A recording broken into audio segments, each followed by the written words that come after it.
open source. Thanks. Thanks. Vanessa.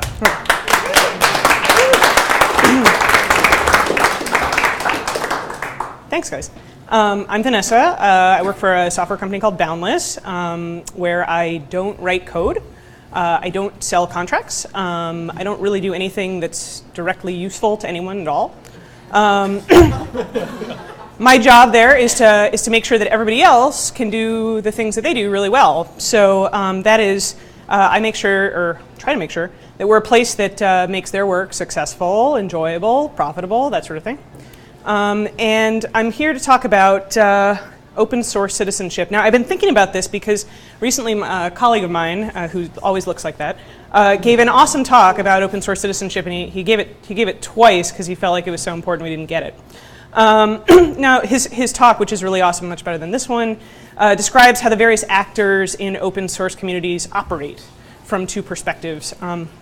First, there's the sort of Amish Paradise, the place where barns are raised, where those with experience and skills openly help each other learn so that all can work together with joy, with efficiency, with camaraderie. It's mutual benefit. Now, in the open source world, that's technology, so it's even more awesome.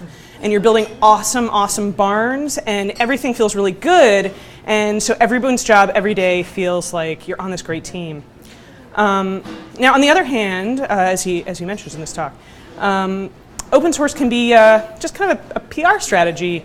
For example, Paul, who looks nothing like Danny DeVito, is involved with, of course, PostGIS. And the more widely PostGIS is used, the more job security for Paul. Boundless, the place where I work, builds and advocates for open source geospatial software because we sell support and services around that software. So it's all in our interest. So these are some of the free software pushers, the insidious organizations that are part of location tech, for example, that we should all be very scared of. But the truth is somewhere in between these two things, because ultimately what we're talking about is enlightened self-interest, whatever that means. The digital version of encouraging voting and volunteering.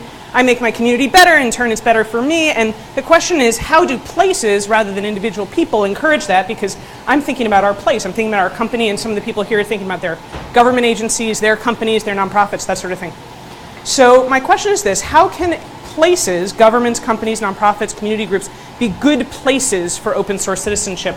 And not just open source in license or open source in name, but open source citizenship. And how can we assess that? And I'm going to suggest three very, very simple ways. One is, first, good places for open source citizenship value contribution to, not just use of, open source. And so value, in this case, by value contribution to, I mean putting your time or money into something. This means that if someone you work with fixes a bug for something in your organization, that they should have the time to actually contribute it back to the project. And sometimes this is hard to do, and so you have to make it a priority.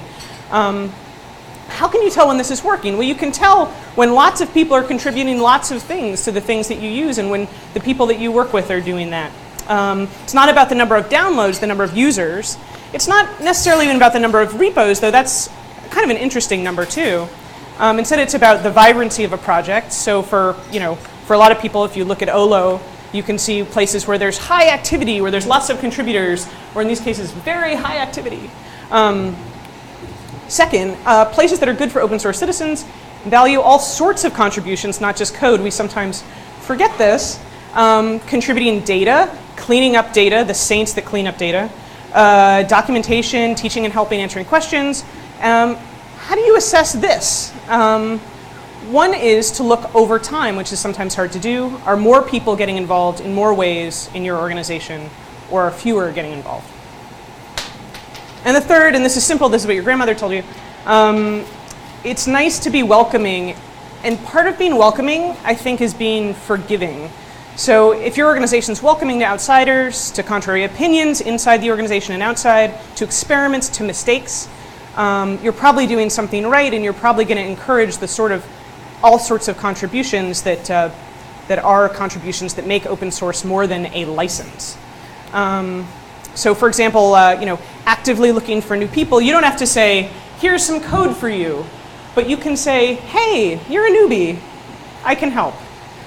This has a couple of cool effects. One, it leads to new contributors, which is great. And two, it keeps your organization from becoming an echo chamber. So ask yourself, in your organization, the place where you work, is help freely given? And if it's not, advocate for it. So in closing, this is kind of a long thank you letter to Location Tech.